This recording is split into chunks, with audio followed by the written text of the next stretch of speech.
Vamos ver.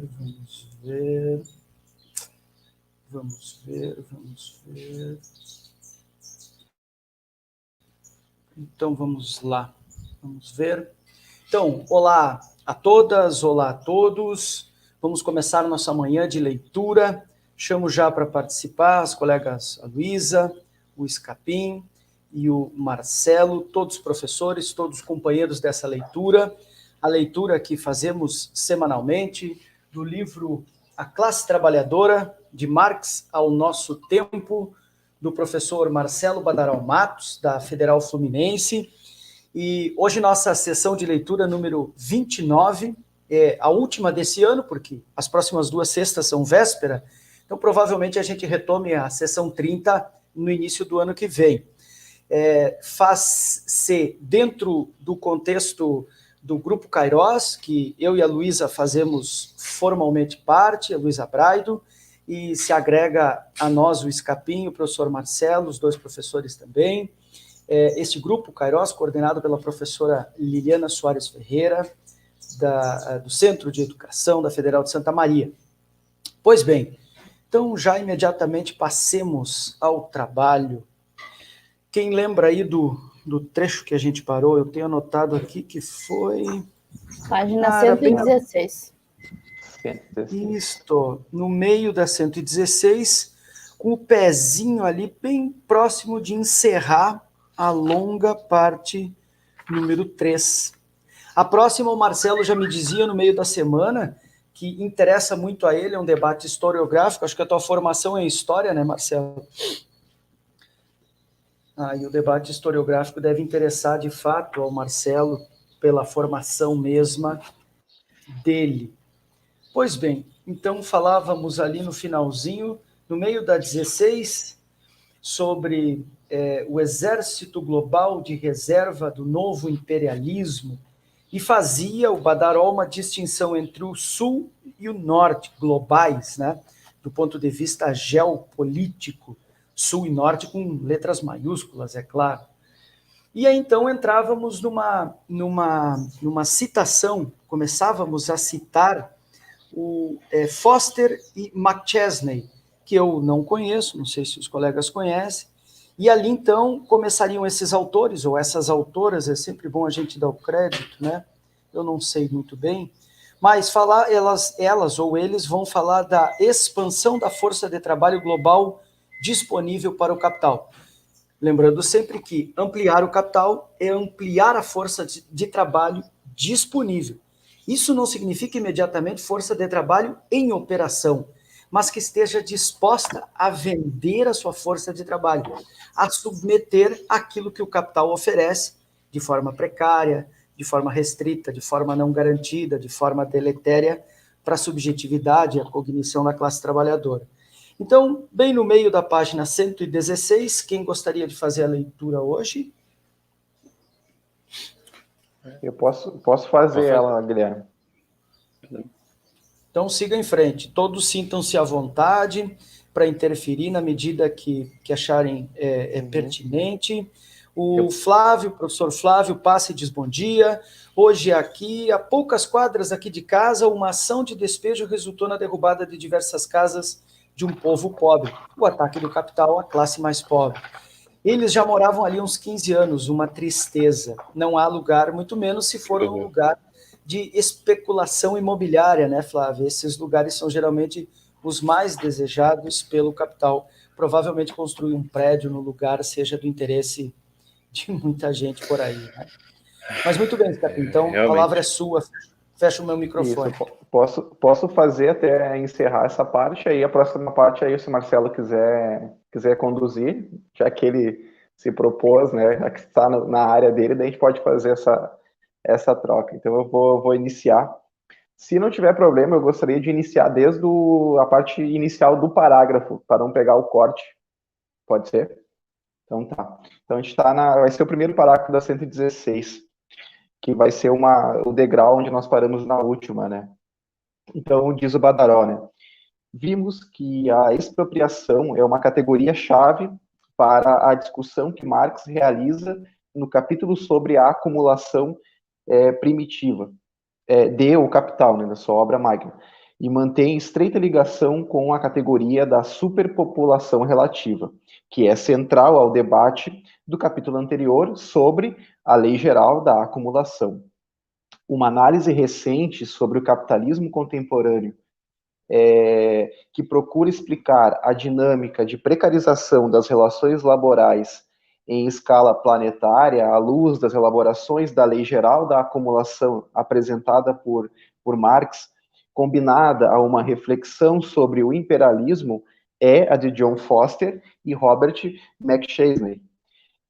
Em um estudo sobre a crise capitalista, mais especificamente em um capítulo sobre o Exército Global de Reserva e o Novo Imperialismo, a dupla procura analisar a dinâmica atual da relação entre expansão do capital multinacional e a grande mudança global do emprego, com a expansão do trabalho para o mercado no sul do globo, em comparação com a percepção de seu relativo encolhimento no norte. E aí seguem. Segundo os autores, né, a expansão da força de trabalho global disponível para o capital nas últimas décadas é resultado principalmente de dois processos. E aí o Badaró recorre à fala, à argumentação dos próprios autores, né?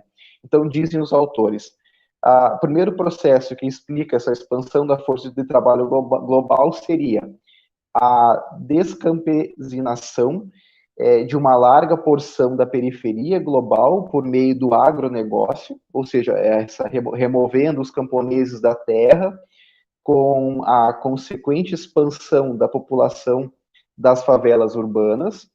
E o segundo processo seria a integração da força de trabalho dos países do antigo, entre aspas, aqui, socialismo realmente existente, aí fecha aspas, a economia mundial capitalista.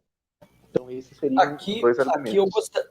Então, e eles são muito, muito potentes, a gente pode dizer. Objetivo. O primeiro deles é a descampesinação, ou seja, o que a gente estudava na escola há tempos atrás, eu sou de uma geração anterior, conhecíamos por êxodo rural, ou seja, as pessoas deixavam a cidade.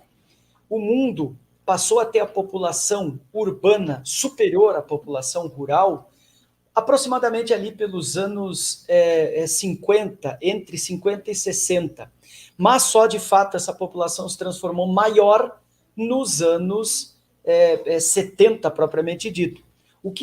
Esses dados conferem no livro Planeta Favela, do Mike Davis, um sociólogo norte-americano.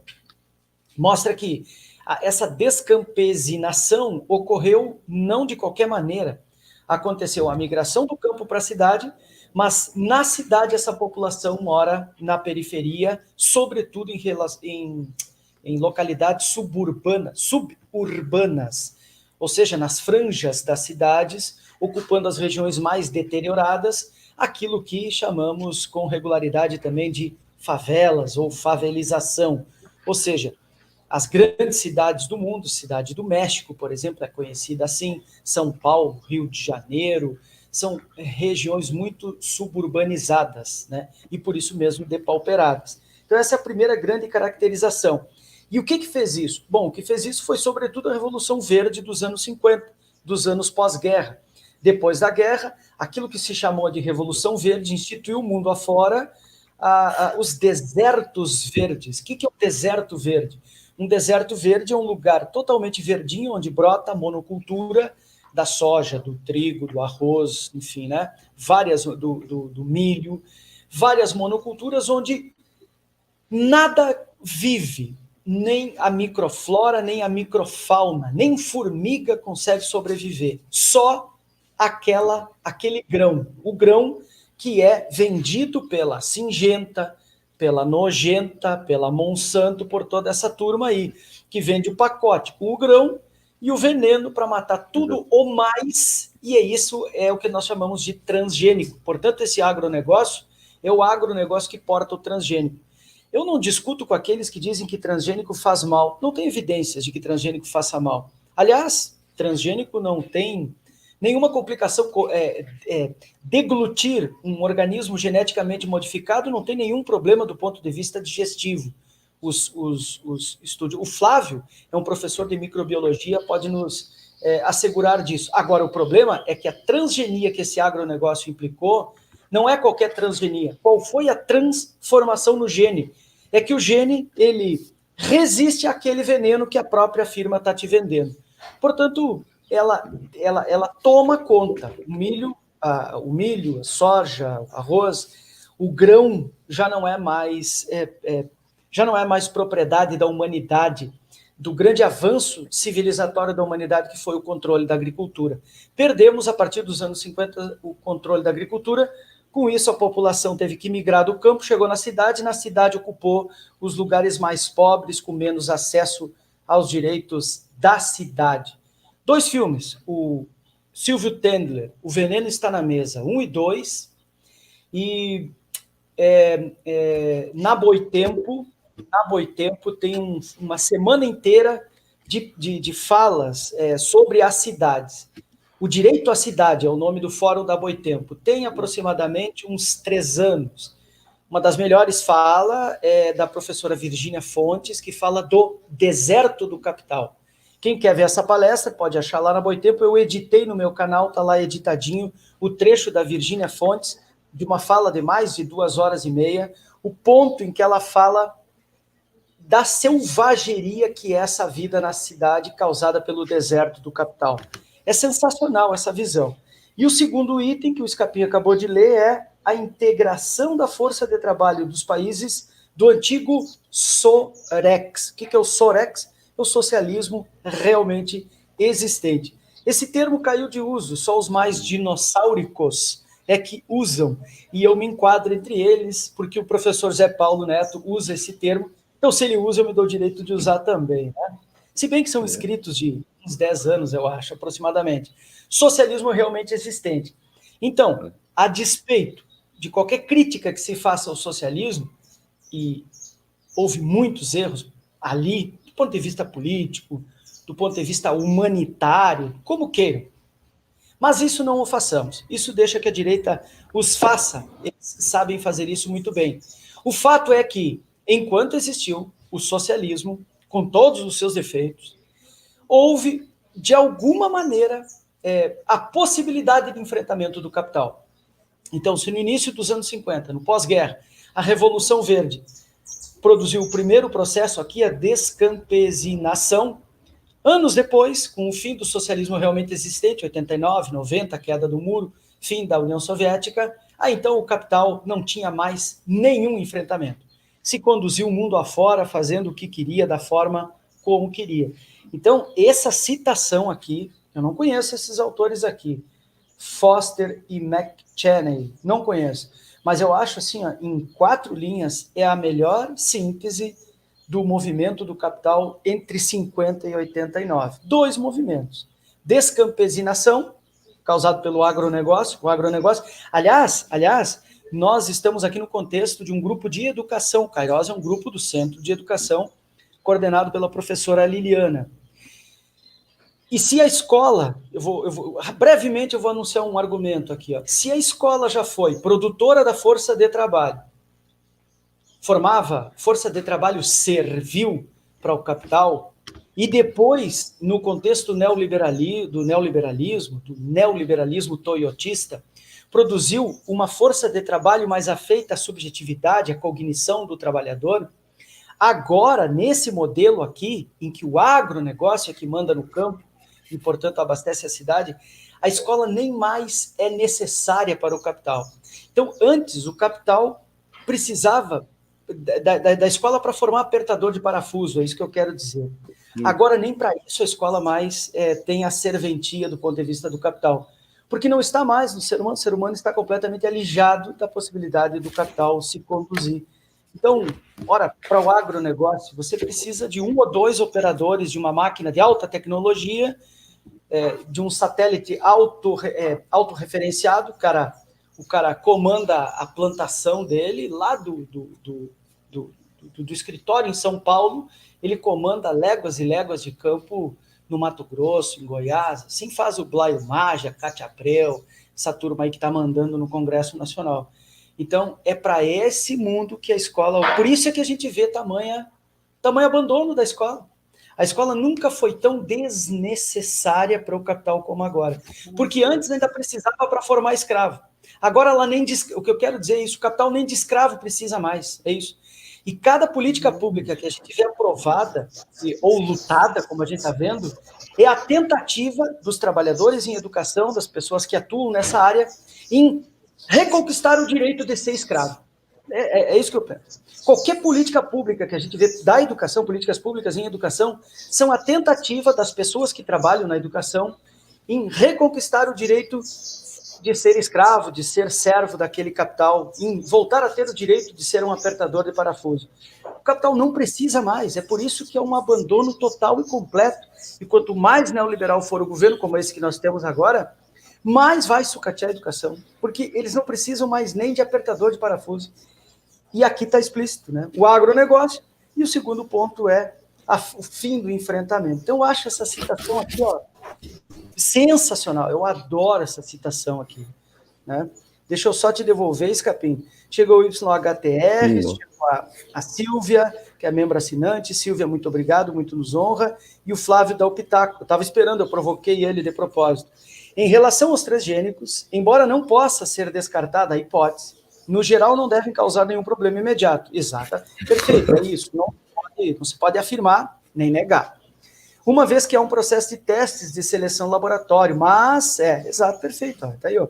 O Flávio é doutor, aliás, nesse assunto. Doutor mesmo, academicamente doutor nesse assunto aí. E o que eu sei é de ouvido, né? De ouvido. Mas voltemos. Sim. Só para complementar, assim, Guilherme, essa questão do agro, além do êxodo rural, também, como eu também tinha entendido dessa forma, embora os autores não utilizem esse termo, né, é necessário a gente considerar os trabalhadores campesinos que são coagidos a trabalhar no próprio agronegócio. Não é necessariamente que eles vão sair do campo e vão para a cidade. Muitos acabam trabalhando no próprio agro, porque o agro ele vai comendo tudo que tem pela frente, né? Então, nesse embate, não tem como a gente conseguir enfrentar ou realizar um enfrentamento da agricultura familiar com o agronegócio, por exemplo. O agro, nesse sentido, é exatamente isso, Escapim. Ele é a barriga de aluguel do agronegócio. Então, por exemplo, se você for aqui para Santa Cruz do Sul, em direção a Porto Alegre, você vai ver as famílias nos lugares que habitam há 50 anos. Seus pais, seus avós eram donos daquele pedaço de chão. Só que eles não plantam mais batata, cebola, milho, arroz, feijão. Não, eles plantam fumo. Aí chega como é o nome do fumo? A BASF, a Bayer, né, que são donas das patentes do setor fumageiro, trazem a semente, o veneno, tudo, e usam a terra. E o cara levanta de manhã, planta fumo, colhe fumo, amassa o fumo, seca o fumo e entrega prontinho para o agronegócio. E é um negócio super garantido, porque ele vai no banco e tira o financiamento, e aí o banco, Banrisul, Banco do Brasil, ele pergunta, o que o senhor vai plantar é fumo orgânico? E ele vai dizer, sim, é orgânico, eu sou uma pessoa consciente da minha vida, né? Então, a gente não vai te financiar. Ué, mas por que? Se é orgânico, é bom para a saúde, é sustentável. Por isso que quando vem um cara desse falar em sustentabilidade, tem que dar uma voadeira no gogó num cara desse, entendeu? Não, é sustentável. Não, mas se o senhor vai plantar alguma coisa sustentável, o senhor vá com o seu dinheiro, porque o dinheiro do banco para botar e pegar uma peste e o senhor não tem como pagar o banco, a gente não lhe financia. Aí o agricultor volta para casa. Vai, conversa com a BASF, com a Bayer, com a Singenta, volta e diz assim, bom, agora sim, eu quero dinheiro emprestado. E o que o senhor vai plantar? Fumo. Mas o senhor não plantava? Não, mudei de ideia. Agora está tudo aqui. Ó. Eu vou plantar o fumo da Singenta, com o veneno, tudo envenenadinho, porque o veneno garante que o fumo vai crescer, ser colhido sem praga, sem peste, e no final do processo ele vai ter dinheiro para pagar o empréstimo que ele pegou no banco. E o banco diz, agora sim o senhor entendeu. Agro é pop, agro é tech, agro é tudo. E o agricultor diz, muito bem. Sobe mais um pouquinho, dobra a esquerda, passa por Tapera, chega em saímos de Santa Cruz, sobe, chega na Serra, nas primeiras 3 colônias, Caxias, Bento, Garibaldi, a 4ª colônia é aqui em Silveira. Chega nas 3 colônias, planta o quê? Uva. Qual uva? uva produzida diretamente para a vitivinicultura, totalmente dominada pela Salton, que é uma grande multinacional já no Brasil. Ou não, saiba o contrário, desce de Santa Maria e vai para Livramento, onde eu vou toda semana. Vai lá e você vai ver aquelas longas extensões de pinos e eucalipto. Tudo terra dos donos, dos agricultores. Tu acha que o cara vai botar gado de cria, gado de engorda, gado de invernar, plantar batata, feijão e se arriscar se o banco nem dinheiro empresta para ele, se ele pode vender a sua terra por 30 anos e morar na cidade sendo ainda dono do campo? Então essa descampesinação, ela é exatamente apenas semântica, porque o cara continua, porque o primeiro movimento lá dos anos 50, os caras, como a gente viu, eles vendiam a terra, né? Eles iam embora, eles iam mudar de vida e ocupar a cidade. E o Escapim foi cirúrgico. O cara agora fica lá, porque ele inteiro está possuído pelo capital. Ele cuida do eucalipto, ele cuida da cerca, ele cuida do pinos. Depois, quando entram os caminhões, eu sei porque a gente vê aqueles longos desertos verdes, assim, de pinos. E aí depende da revista que você for publicar. Se for publicar aqui na revista do CCR, aqui da Federal de Santa Maria, o Centro de Ciências Rurais, e quiser falar mal do plantio de eucalipto, você não publica. Ah, mas o meu doutorado é em Harvard, eu sou um doutor pica das galáxias em plantio de eucalipto. Não, mas aqui não, porque aqui quem paga a revista são as bolsas dos doutorados e dos mestrados aqui, são os que mandam a semente de eucalipto para a gente. Então, aqui tu não publica, vai publicar em outro lugar. Portanto, o que é científico e o que não é científico, sob esse prisma, é aquilo que é permitido ou não pelo capital. É o capital que confere, a gente passa debatendo, né? Ah, e a cientificidade. Sabe o que o capital pensa sobre isso? Sabe o que é científico é o que a gente manda. Isso é científico. E o resto? Ah, o resto é pão e circo, né? É pão e circo, é para presidente aí ficar subindo no palanque. Então é isso, é muito grave, viu? Muito grave. E o Flávio complementa, Escapim. O veneno utilizado, no entanto, está reduzido à população de insetos, especialmente abelhas, e isso parece estar ameaçando gravemente o equilíbrio da vida no planeta. Exato. Eliabe, com o 5G, a tendência é a automação generalizada na agricultura. Claro, a gente pensa que o 3G é para te ficar curtindo foto dos crush no Facebook. Não é, Magrão. É para ir lá, ó, lá dentro, lá, ó. Exatamente, Eliabe, exatamente. Também não há certeza de que os genes introduzidos nas plantas transgênicas ficarão somente nelas. Não há. Mas também não há certeza do inverso, pois bactérias são capazes de transferir esses genes. Ah, viu? Isso eu não sabia, ó. E espalhar o gene em questão. Flávio, genes tortos, aí é quase lamarquiano, hein? Cuidado. E agora, assim, agora o Flávio vai à loucura com esse meu argumento. Agora ele vai tentar me bater. Portanto, há riscos alimentares, ecológicos e do agronegócio. Mas o maior impacto é o já clássico mesmo deserto verde. Tá bem. Muito bem, muito bem. O Flávio ele vai pedir direito de resposta, eu já quero anunciar que eu não vou dar direito de resposta para ele. Vamos bloquear o Flávio aqui dos comentários. Aí sim, né? Bom, vamos avançar aqui, porque, na verdade, esse trecho ele dá muita discussão, né? E, por exemplo, a questão dos fumicultores que tu mencionaste, Guilherme, até por questão de experiência própria, assim, eles são... os fumicultores são os trabalhadores produtivos das empresas do fumo. E eles empregam força de trabalho, empregam os instrumentos de trabalho, empregam a terra, e quem define toda a produção, o valor da produção, quem distribui os insumos daquilo que vai ser produzido são as empresas, né? E aí se torna, no final das contas, um trabalhador produtivo da fumicultura. Então, só para complementar o exemplo do Guilherme, né? Então, seguindo na nossa leitura. Após a citação, então, agora a gente retoma as palavras do Badaró.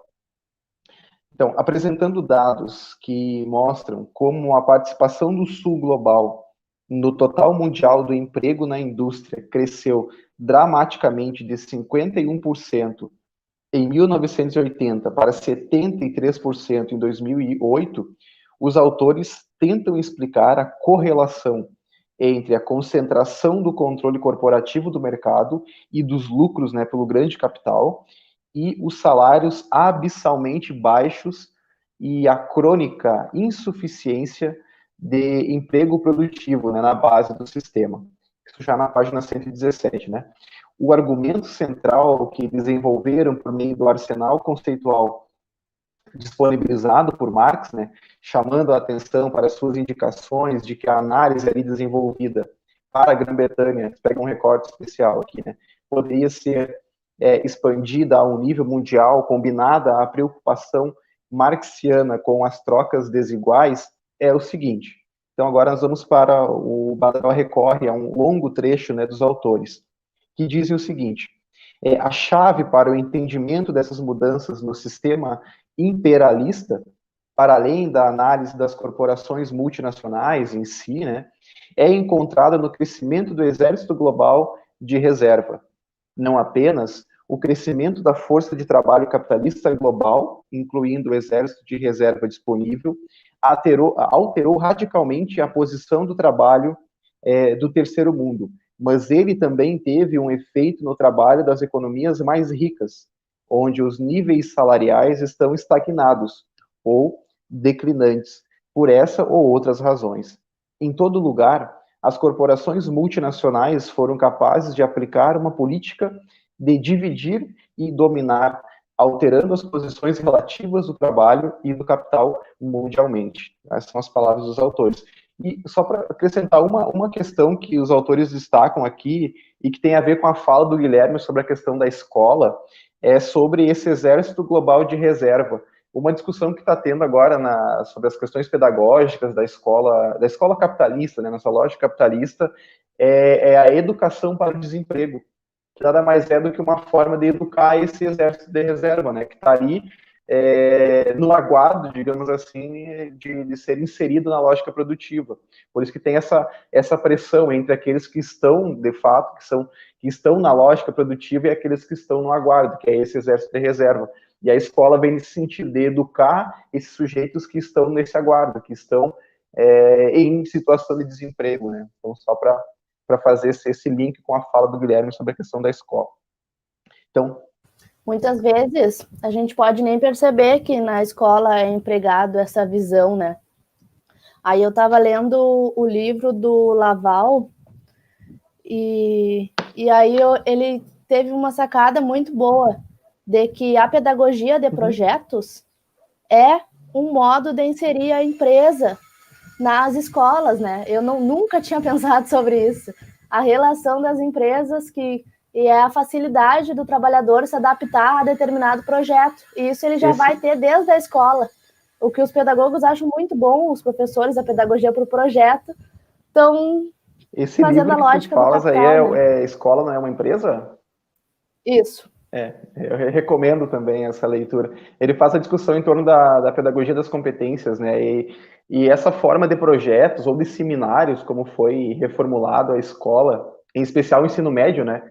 O ensino médio é a etapa da educação que ela é mais atacada, né? Então, da educação básica, né? Então, é onde vai se disseminar ou se pulverizar toda essa lógica do mercado econômico. Inclusive, há pouco tempo eu estive conversando com o Marcelo sobre a questão dos referenciais curriculares, o referencial do Rio Grande do Sul, que tem algumas demandas no sentido da lógica neoliberal, do empresariado, tudo isso está sendo transposto para a escola, né? Em especial no ensino médio.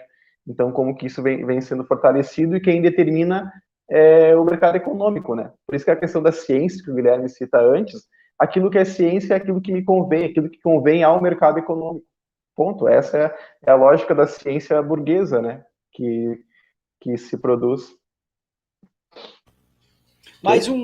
Apenas mais um acréscimo, então, só para lembrar, eu não estava sabendo, mas os autores são John Foster e Robert Marchesi, então devem ser dois moços, né? Devem ser dois autores, sim. Então. E sobre isso, sim, o que a Luísa fala pouco, mas ela é sempre muito certeira, é característica da Luísa no grupo, assim, também.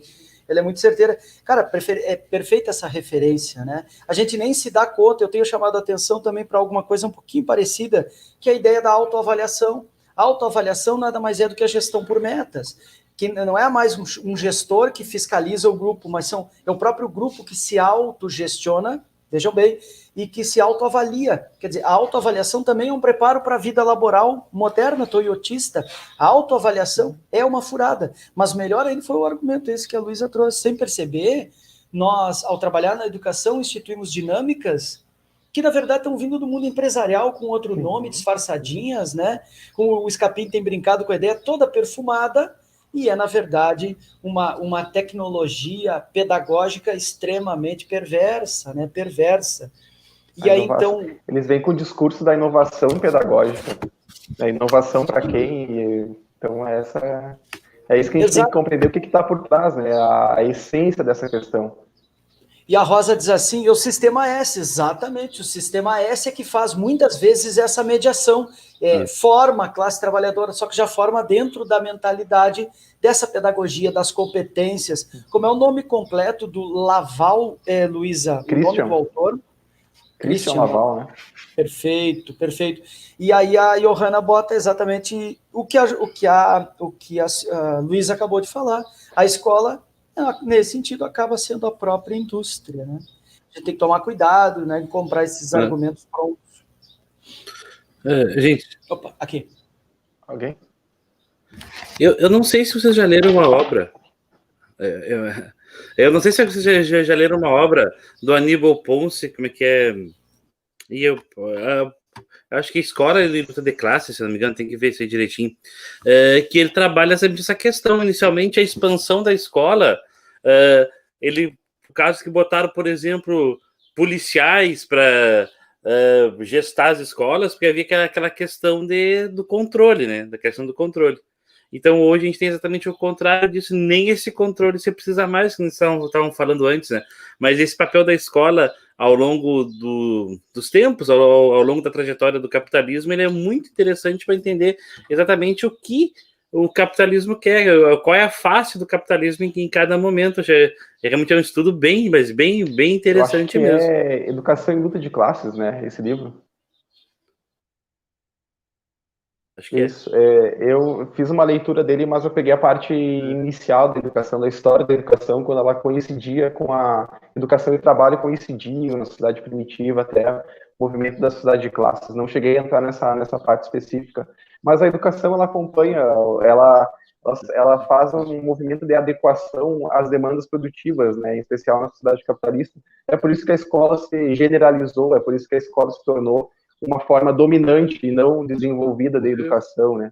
E agora, claro, agora tem essa discussão da educação para o desemprego, que a escola acaba perdendo cada vez mais o seu sentido, né? Seu sentido do ponto de vista do capital, claro, né? Sempre importante destacar. Ok? Podemos avançar na leitura, então? Beleza. Então, seguindo após a citação dos autores, diz Badaró, né?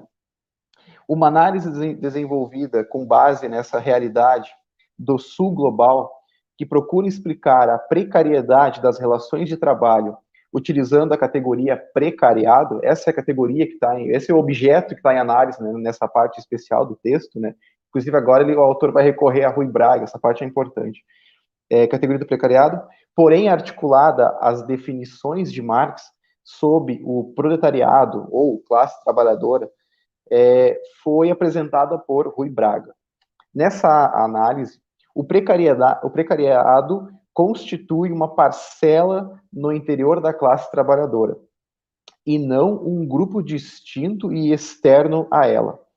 Tratando dos movimentos de massa que tomaram as ruas, né, no Brasil em junho de 2013, Braga identifica um protagonismo do precariado. Qual é, então, né? Os trabalhadores jovens escolarizados, subremunerados e inseridos em condições precárias de vida e de trabalho. Seguindo, em sua obra mais ampla sobre o tema, definiu o precariado como, aí abre aspas, né, a palavra de Rui Braga, a massa formada por trabalhadores desqualificados e semi-qualificados que entram e saem rapidamente do mercado de trabalho, por jovens também, né, à procura do primeiro emprego, por trabalhadores recém-saídos da informalidade e por trabalhadores subremunerados. Esse é o sentido, esse é o plano conceitual da categoria do precariado à luz de Rui Braga. Viu? Isso mesmo, Escapim. Tem uma definição aqui. A gente sabe que dentro do materialismo histórico não é bom trabalhar com definição, porque definição parece que congela uma compreensão e tal, né? Então é altamente contraproducente para a gente. Mas não vedemos essa possibilidade. Temos aqui, então, um belo desenho, um belo contorno do que o Rui Braga está chamando de precariado. Vejam que, como eu leio, eu sempre vou deixando glosas no texto, ó. Então tá, deixa eu ver, aqui, ó, tá bem aqui. Então vai ficando ali, eu anotei, ó, exatamente esse ponto, esse trecho define muito bem, inclusive com aspas, né? A massa formada por trabalhadores, desqualificado, portanto, gente que já não recebeu a qualificação desse sistema S aqui que a Rosa falou antes, ó, não teve essa qualificação, quer dizer, nem a pior qualificação teve. Segundo, desenvolvendo, né, aqui, ó, semi-qualificados, tá, que entram e saem rapidamente, portanto, um desemprego ele é estrutural, mas não parece, porque o cara se emprega e para ti ser considerado desempregado, tu precisa ter 4 meses de desligamento, portanto, tu nunca vai completar 4 meses fora. Tu entra, aí tem a demanda do Natal, aí termina, aí vem a demanda, claro que agora em época de pandemia isso está bastante desequilibrado, né? Mas aí tinha a demanda do Natal, daí um pouco já tinha a demanda da Páscoa, daí um pouco já tinha a demanda do Dia das Mães, a dos pais, a dos, sei lá, né? E aí você vai, entra, cumpre um tempo, sai e acaba nunca aparecendo na estatística do IBGE. Se bem que agora o IBGE é outra coisa, né, completamente fora de credibilidade. Entra e sai rapidamente, jovens à procura do primeiro emprego, que não tem emprego porque não tem qualificação, quer dizer, um círculo vicioso, e por trabalhadores recém-saídos da informalidade e subremunerados. Bom, saídos da informalidade nunca foi tão grande. Dizem que com essa desindustrialização que nós estamos vivendo agora, que é uma política, né, do Paulo Guedes, se fala hoje em 25 milhões de pessoas fora da formalidade, mesmo desempregados, e o pós-fim de ano, talvez, com o fim deste auxílio, né, provavelmente cheguemos aí à marca dos 30 milhões de pessoas desempregadas. Quer dizer, a crise que se anuncia é muito forte mesmo, né? Antes de devolver para o Escapim, o CEIA diz, o capital tenta diminuir o trabalho vivo com a flexibilização. Sim, exatamente. É uma forma não assim tão disfarçada de diminuir o trabalho vivo. Muito bem, isso eu acho também. Terceirização da regulamentação, exato. Diminui, mas fica controlando. Vai controlando a conta-gotas, a gente pode dizer. Perfeito, isso aí, eu acho que é por aí mesmo. Diminui o valor, né? Acho que esse é o sentido, né? Porque ele flexibiliza, o trabalhador tem que exercer um tempo muito maior de trabalho para ter aquilo que ele receberia em outras condições, né? Com um tempo menor. Acho que esse é o sentido da flexibilização também. E uma questão só, uma sugestão, até é uma provocação para o Guilherme, não sei se ele caiu ou não, mas tá me ouvindo, Guilherme? Vou fazer uma provocação. Aliás, é uma sugestão assim de playlist, fazer aquele texto do Antunes, do coronavírus, o trabalho sob fogo cruzado. Eu acho que dá uma discussão legal também, que acompanha, faz um paralelo com esse estudo que a gente está fazendo, né? É um baita texto aquele, nós temos que mexer nele, sim. Quando tu tiver um tempinho ali da meia-noite às 6, tu pode fazer essa.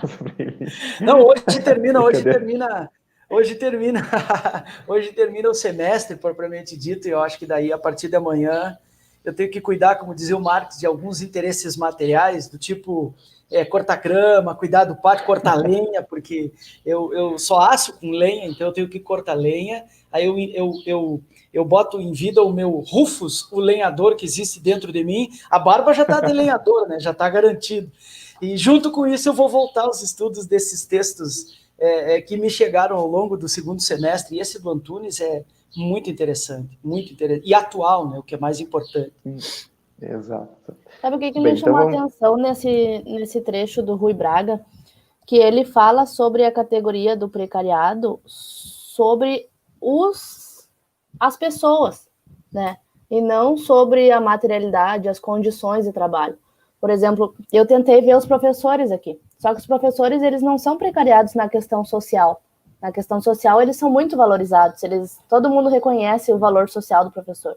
Só que na questão de precariedade das condições de trabalho, aí eles são muito precariados, né? Aí tem essa diferença também na questão de precariar as pessoas e na questão de precariar o trabalho, né? As condições de trabalho. Isso é muito interessante, Capinha. Eu vou te contar, que não sei se tu sabe, essa é a categoria que a Luísa está estudando agora. A Luísa tem uma sacada muito, muito, muito original, que ela chama de discurso da valorização. E eu achei isso no texto do Antunes esses dias e passei para ela. Quer dizer, já tem até a fundamentação, muita fundamentação, claro que já tinha antes, eu digo, mas vai encontrando outras aqui e ali, né? É isso, cara, isso não tem dialética mais evidente do que essa. E as coisas mais óbvias são as mais geniais, a gente sabe disso, né? Não tem profissão mais valorizada do que o professor, do que a educação, né, Luiz? A educação tudo salva, ela é capaz de mudar tudo. No entanto, é uma das categorias historicamente mais depauperadas e tudo mais. É ótimo, essa sacada é jóia. A explicação do método, né, da questão dialética do ser e não ser está aí. Ou seja, ele é aparentemente uma classe valorizada, mas ao mesmo tempo ele não é valorizado. Por isso que essa questão de transcender a aparência daquilo que está posto, né? Então, em sua aparência, ele é valorizado, em sua essência, ele não é realizado. As condições materiais, que é isso que nos interessa, é a materialidade do mundo, é a materialidade da produção da existência e do trabalho, é que, de fato, explicam, né, e condicionam a nossa vida. Então, ele é e não é ao mesmo tempo, né? Muito bem. Então, seguindo, retomando a nossa leitura, já encaminhando quase para o final, né, dessa parte, da parte 3, mas ainda dialogando com o Rui Braga, na página 117, no terceiro parágrafo. Então, diz o Badaró, assim, né, o autor, ou seja, Rui Braga, considera o precariado, e aí abre aspas, né, palavras do próprio Braga, a fração mais mal paga e explorada do proletariado urbano e dos trabalhadores agrícolas, fecha aspas, né, que se diferencia tanto dos setores profissionais mais qualificados e mais bem remunerados da classe trabalhadora, quanto da população pauperizada e do lumpen proletariado. Seguindo, tendo em vista que o proletariado ou a classe trabalhadora pode ser, de acordo com Marx, uma categoria já suficientemente includente, e dada a polifonia envolvida no termo precariado, não acreditamos ser necessário incorporá-lo à análise. Então, o que dá para compreender a partir do exposto é que a categoria classe trabalhadora, ela é como se fosse um guarda-chuva nessa perspectiva.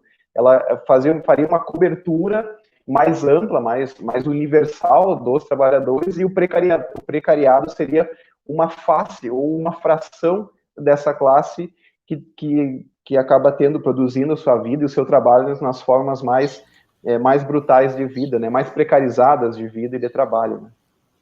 Aqui a gente vê uma relação interessante, né? Porque o Badaró, ele deu meia página para o Rui Braga, definiu a definição do Rui Braga, incorporou seu texto a teorização do Rui Braga, trouxe o termo precariado, mas diz muito claro, olha, ela é polifônica, ou seja, ela fala todas as vozes e, portanto, ela pode falar vozes que nem da classe trabalhadora pertence. Pode haver muitos tipos de precarização, inclusive precarização de outros sentidos, precarização relacionada àqueles entrecruzamentos, à raça, ao gênero, à idade, enfim. Então ele diz, muito bom, só que eu não vou incorporar, quer dizer, ele trouxe um autor reconhecendo a importância desse autor, do Rui Braga, mas diz, mas a análise que eu estou fazendo não é necessária. A análise que eu tenho, mais histórica, a ideia de proletariado e classe trabalhadora, já dão conta do que eu quero estudar. Isso é legal quando a gente está escrevendo, né? A gente trazer o autor e dizer, olha, esse autor é importante, ele traz uma categoria nova, uma forma de análise original, mas a despeito da sua importância e pertinência, eu vou prescindir da análise dele. Quer dizer, você fez e não fez, e foi educado e academicamente responsável. Quer dizer, tem um cara importante trabalhando, eu sei que ele existe, está aqui, eu estou registrando, mas nesse momento eu acho que ele não é tão central à minha análise. Isso é legal, cara, isso é legal. Eu acho legal, e é assim que a gente consegue superar também, né? porque foi assim como Marx apresentou para nós, superando o Hegel, né? Sempre superando o anterior. Né? Deixa eu, antes de devolver por escapim, colocar aqui, ó. A escola, o Eliabe, a escola é necessária e desnecessária ao capital? Não? Sim, as duas coisas. Necessária para o desenvolvimento técnico e tecnológico industrial e desnecessária no que respeita à universalização da educação escolar. É uma possibilidade. Boa. Olha, isso aqui dava uma problematização prontinha para um mestrado certo, doutorado com possibilidade, mas mestrado certo. Olha que interessante, ó. E qual é a problematização? É que a escola é e não é. Ela é nesse termo e não é nesse termo. Pô, que beleza, vamos deixar registrado aqui. Se alguém quiser, usa essa problematização e diz que foi você que teve a ideia. Não ouviu, o Eliabe não vai... Ou bota lá, Eliabe, não, Oliveira, vírgula, Eliabe 2020... Quando vê, talvez ele mesmo tenha desenvolvido esse trabalho, eu não conheço ele, não sei quem é, mas talvez ele tenha desenvolvido esse trabalho, ter feito uma pesquisa em relação a isso. Diz aí, Eliabe, diz aí se você já defendeu, porque ele tá dando risada, ó. É muito boa a tua problematização, cara, nós estamos brincando porque de fato ela é potente, ela é legal. Conta aí para nós qual é o teu grau de desenvolvimento dessa argumentação na academia, faz favor. É que a discussão sobre a escola, ela depende muito do ponto de vista que está sendo feita, né? Do ponto de vista do capital, ela tem um sentido. Do ponto de vista da classe trabalhadora, tem um outro sentido. Então, se levanta a hipótese, aí não se chega a uma verdade absoluta do que ela, de fato, representa. Então, são questões a serem discutidas. Ela segue um sentido um pouco relativo, não relativista ou relativista do pós-moderno, mas uma questão relativa que depende do ponto de vista que ela vem sendo tratada, né? A quem ela interessa, como vem sendo desenvolvida e quais as formas que ela pode assumir também, né? Porque ela acompanha o movimento histórico, né? Então, isso é importante. Então, retomando a nossa leitura, nós estamos na metade do parágrafo, do último parágrafo da 117. Então, diz o Badaró, né? Após ele dispensar, né, os estudos do Rui, ele vai dizer assim: Rui Braga, no entanto, acerta na avaliação de que explosões políticos-sociais de grandes dimensões, como foi o exemplo dado, né, como no Brasil, de junho de 2013, podem ter como protagonistas os setores mais precarizados da classe trabalhadora, justamente os mais distantes da organização sindical tradicional, porque são menos representados por ela. Por isso, é fundamental perceber tanto as formas de mobilização e luta que representam esses setores, como aquelas que se referem aos setores de emprego mais formalizado, tendo em vista ainda suas possíveis articulações.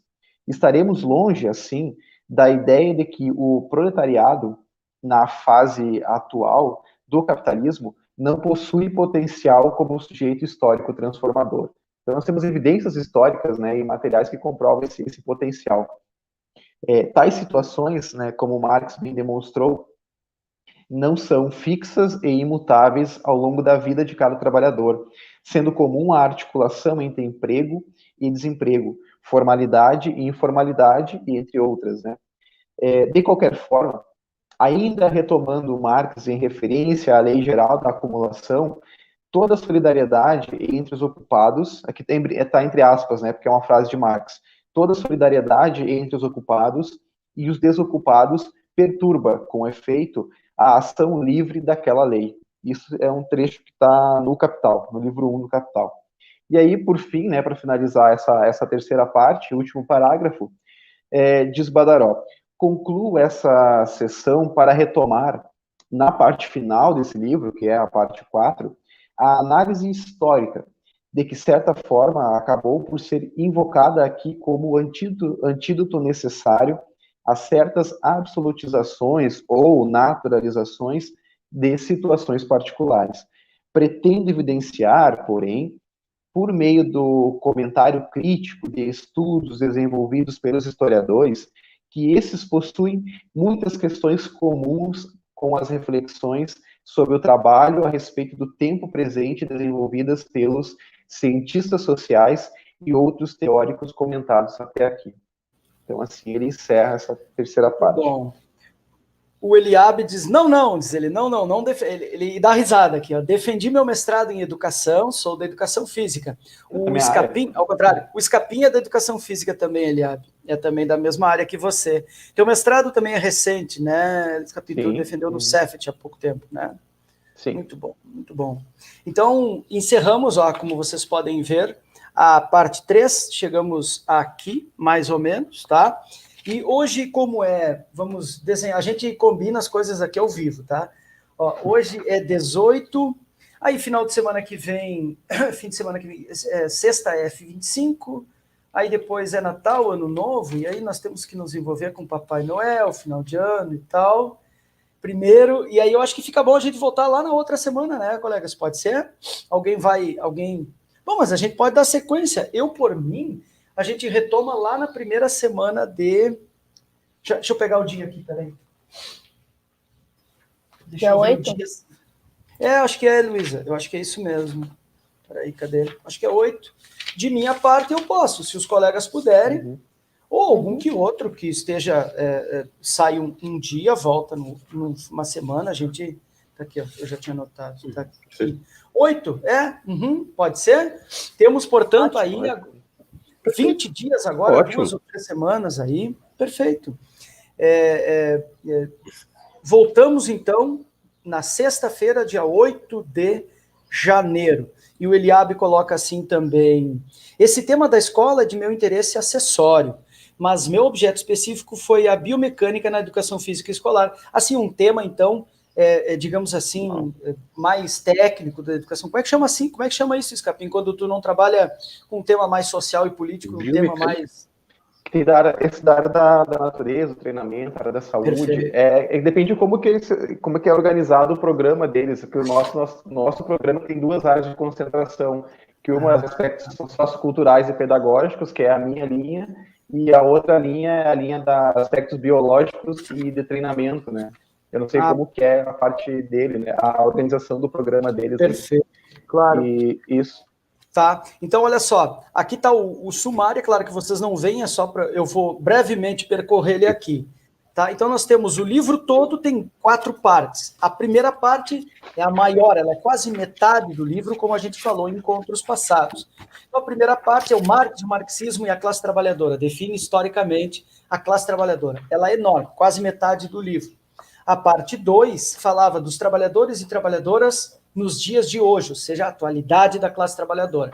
E a parte 3, que nós encerramos agora, nessa sessão 29 de leitura, foi o debate sobre a classe trabalhadora hoje. O debate sobre a classe trabalhadora, vários autores, aquilo que o Badaró chamou aqui de polifonia, as várias vozes que debatem, entre elas Rui Braga, por isso vocês viram a gente passar por vários autores ao longo dessa parte 3.